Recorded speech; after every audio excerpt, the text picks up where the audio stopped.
A paz de Cristo a todos que nos seguem já nas redes sociais. Deus abençoe a todos os nossos irmãos. Aqueles que ainda não nos seguem no canal do YouTube, se inscreva em nosso canal PIB. Samuel Nascimento de Melo, canal Palavra da Vida. Queridos, vamos estar estudando domingo que vem agora, amanhã, a última lição do nosso trimestre, a lição de número 13. Amanhã será o dia 29 de março de 2026. E o tema da lição não podia ser outra.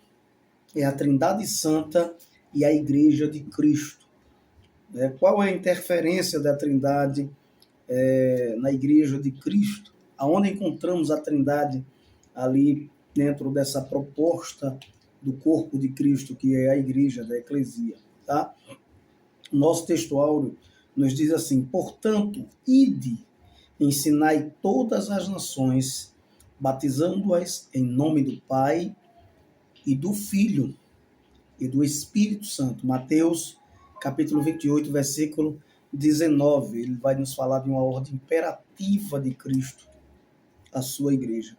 A verdade prática nos diz: a redenção da igreja é uma obra conjunta da Trindade. O Pai elege, o Filho redime e o Espírito Santo santifica. Lembrando que o processo da santificação se dá no início da conversão, na continuidade da vida cristã diária e, por fim, na glorificação. Então, sustentando a fé e a missão da igreja no mundo. Aquela missão que foi dada ao povo de Israel agora é transferida para a igreja do Senhor Jesus Cristo, que somos nós, né? Como um todo. A leitura bíblica em classe, para quem não tem lição, está em 2 Coríntios, a carta do apóstolo Paulo, capítulo 13, versículo 11 ao 13. E em 1 Pedro, capítulo 1, verso 2 e 3. A palavra-chave da lição não podia ser outra: Trindade. Né? Tendo em vista que todo esse trimestre estudamos a Santíssima Trindade, o Deus único, revelado em três pessoas eternas. Tá? A introdução da lição nos diz: a Trindade é uma doutrina fundamental da fé cristã e também a base da existência e da missão da igreja. Poderíamos ver, né, a questão da ação da Trindade em várias questões da palavra de Deus. Porém, vamos estar estudando aqui dentro desse contexto do que diz o tema, né? Ela na Igreja de Cristo, a ação dela. A introdução nos diz ainda a criação, redenção, né? E santificação. Ela revela o agir cooperativo do Pai, do Filho e do Espírito Santo, de forma harmoniosa na criação, na redenção e na santificação e na comunhão da igreja. Então, compreender essas verdades fortalece nossa identidade como povo de Deus que somos. No primeiro tópico da nossa lição, nos diz a Trindade e o plano redentor. Olha lá, eleitos segundo a presciência de Deus. O que é presciência? Saber por antecipação, é um atributo de Deus incomunicável que não compete a nós, seres humanos, né? Então, olha, Deus elegeu a igreja desde a eternidade, com base em Efésios, no capítulo 1, eu vou ler propositalmente para vocês, e o verso de número 4. É isso mesmo que esse texto quer dizer? Vamos ver. Efésios, capítulo de número 1 e o verso de número 4.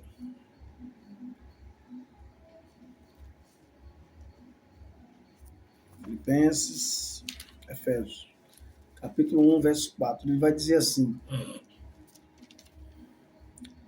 como também nos elegeu nele, em quem? Em Cristo Jesus, antes da fundação do mundo, olha só, para que fôssemos santos e irrepreensíveis diante dele em amor. Diante dele quem? Do Senhor Jesus Cristo, em amor. Paulo, escrevendo aos Efésios, vai falar já sobre isso.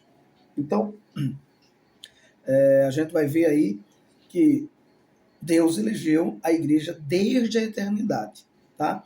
Esse plano precede, melhor dizendo, a nossa existência. A gente nem existia ainda.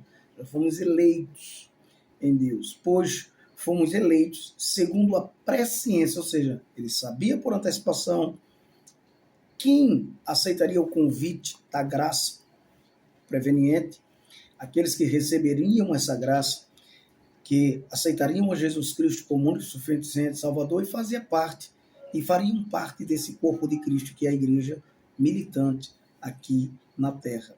Com base ainda em 1 Pedro, capítulo 1 e 2, eu vou precisar ler também para vocês, porque são textos que vão embasar a nossa fala, e eu gosto de ler para nós compreendermos melhor e entendermos o contexto do que se está dizendo. Tá? 1 Pedro, capítulo 1, e o verso de número 2. Ele diz assim, amados: eleitos segundo a presciência, o saber por antecipação de Deus, Pai, em santificação do Espírito. Olha aí, onde entra a Trindade também, para a obediência e aspersão do sangue de Jesus Cristo. Esse versículo tanto vai falar do Pai, eleito segundo a presciência de Deus, do Pai, em santificação do Espírito, o Espírito santifica, para a obediência e aspersão do sangue de Jesus Cristo. E o sangue de Jesus Cristo nos purifica, nos redime, nos purifica de todo pecado, como fala 1 João 1,9. Tá? E 1,7 também vai falar sobre isso. Então, queridos, o termo presciência, né, é prognosco, que significa conhecer de antemão, conhecer por antecipação, como já falei. Então, Romanos também, no capítulo 11, 2, vai nos falar alguma coisa sobre isso, certo? Romanos, no capítulo de número 11, e o verso 2, ele vai nos dizer assim: Deus não rejeitou o seu povo, que antes conheceu, ou não sabeis o que a Escritura disse de Elias, como fala a Deus contra Israel, dizendo, e aí o versículo continua, mas o principal aqui é que Deus não rejeitou o seu povo que antes conheceu, de antemão conheceu, prescientemente conheceu. Vamos lá. Romanos 11, 2, né? Aponta para o conhecimento prévio de Deus, que sabe de todas as coisas antes de elas acontecerem. Não se formaram, não aconteceu, mas ele já sabe, na sua presciência. Assim Deus elegeu de antemão aqueles que ele já soube que iriam crer nele, né? E perseverar em Cristo, com base em Romanos 8 e 29 também, que vai falar isso. Então, no segundo subtópico da lição, esse foi o primeiro subtópico, nos diz assim: redimidos pelo sangue de Cristo, tá? Eleitos pela presença de Deus e agora redimidos pelo sangue de Cristo. Ou seja, a igreja é o resultado direto da obra redentora do Filho, né, do Senhor Jesus Cristo. Nela, os crentes são chamados por Deus e reconhecidos como eleitos segundo a presciência de Deus Pai, né, e agora redimido pelo poder do sangue do Deus Filho. Então, a aspersão do sangue de Jesus Cristo, com base em Pedro 1 e 2, que a gente já leu, nesse enunciado, temos a atuação do Pai que elege e do Filho que redime com o seu sangue. A frase aspersão de sangue, né, remete ao ritual do Antigo Testamento, que era feito lá no ritual do Antigo Testamento, em que o sangue do sacrifício estabelecia uma aliança e a aspersão concedia benefícios aos adoradores ali, que adorava ao Pai, através do sumo sacerdote que ali fazia a sua oração intercessória ao Pai. Então, olha, com base em Êxodo 24:8, né, que vai falar isso. Então, do mesmo modo, Cristo estabelece uma nova aliança com seu próprio sangue, né, com base na carta aos Hebreus 9:13 ao 15, para a remissão dos pecados. Ele amou a igreja e voluntariamente morreu por ela no lugar dela, que tem a ver com morte vicária. Morrer no lugar do outro, tá? Esse ato é substitutivo, único, definitivo e eficaz. Enquanto o sumo sacerdote entrava uma vez por ano para oferecer sacrifício pelo pecado do povo, o Senhor Jesus entrou de uma única vez, de uma vez por todas, tá?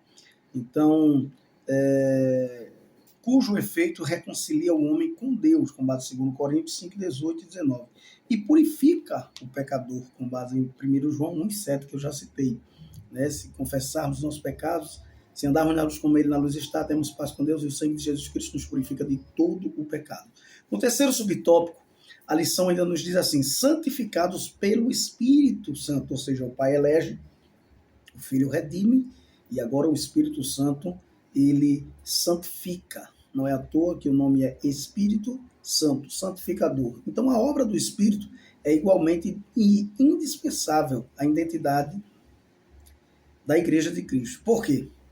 Eleito segundo a presciência do Pai, em santificação do Espírito, conforme 1 Pedro 1:2. Então, o conjunto desse versículo revela a cooperação trinitária na salvação do ser humano. O Pai elege, o Filho redime e o Espírito santifica. Então, o termo santificação é da palavra grega agiasmos, indica a separação do pecado, a consagração ao serviço do reino do Senhor, tá?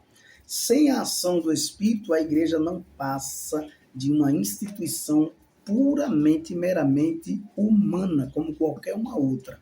Mas o Espírito Santo na igreja faz toda a diferença dessa questão. É o Espírito que a vivifica, purifica e conduz em conformidade com o nosso Senhor e Salvador Jesus Cristo. Amém? Então, o segundo subtópico da nossa lição, queridos, ele nos diz a igreja e a comunhão com a Trindade. Como se dar a comunhão da igreja com a Trindade? Que base bíblica temos para falar sobre isso? Como podemos aplicar isso para os nossos dias odiernos?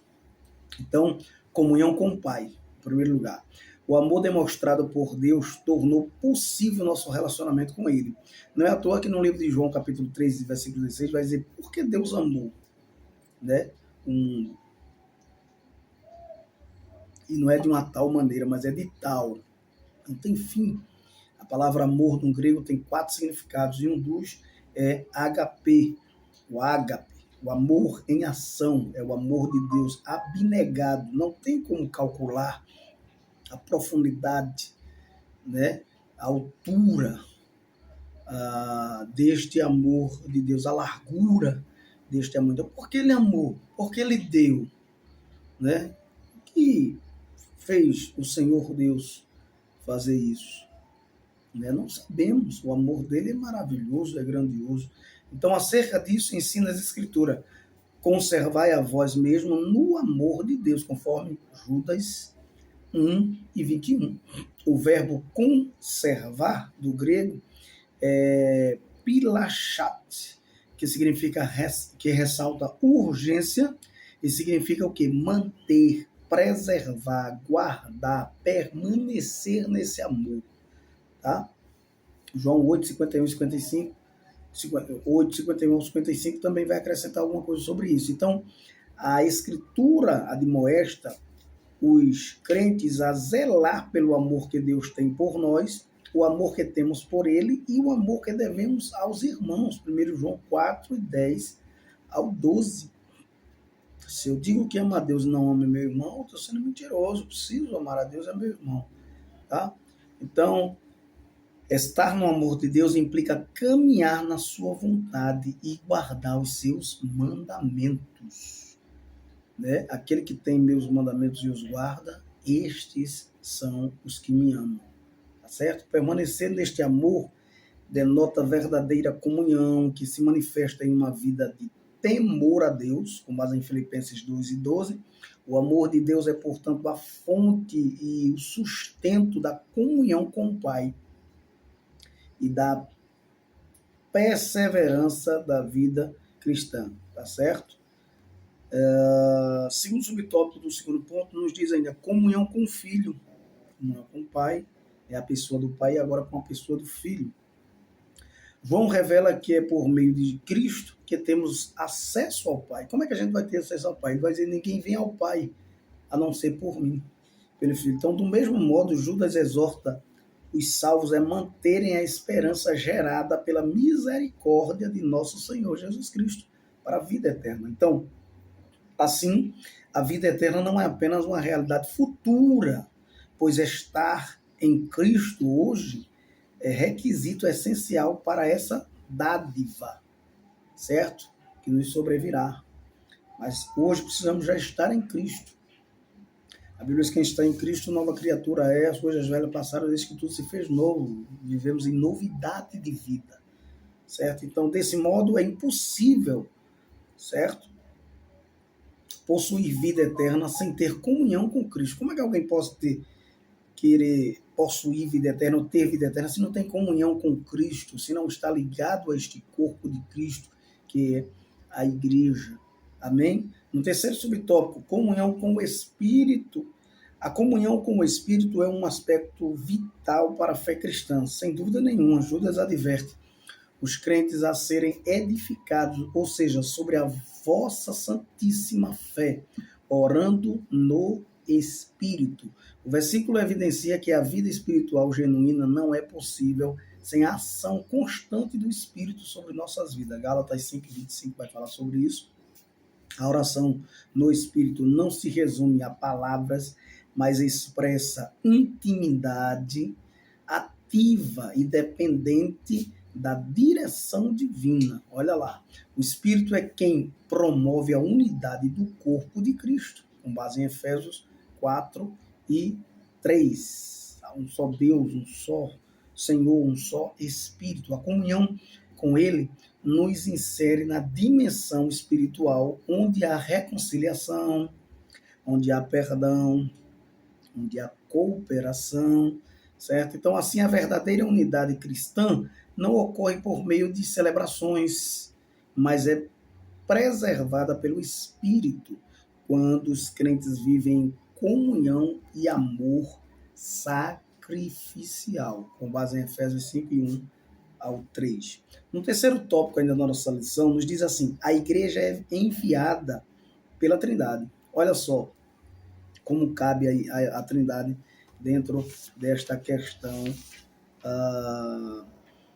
da Igreja de Cristo. A igreja é enviada pela Trindade. A missão, no primeiro subtópico do terceiro ponto, nos diz a missão dada pelo Pai. A Trindade age de forma cooperativa no envio da igreja ao mundo. A missão é uma extensão da comunhão trinitária para alcançar a humanidade com o Evangelho do nosso Senhor e Salvador Jesus Cristo. A gente vai observar que a origem está no coração do Pai, cujo desejo é que todos os homens sejam salvos. O desejo do Pai é que todos os homens sejam salvos, mas por que ele não salva? Porque aí a graça, ela é resistível. Nesse contexto aí, sim, se torna resistível. Porque senão, todos se salvariam.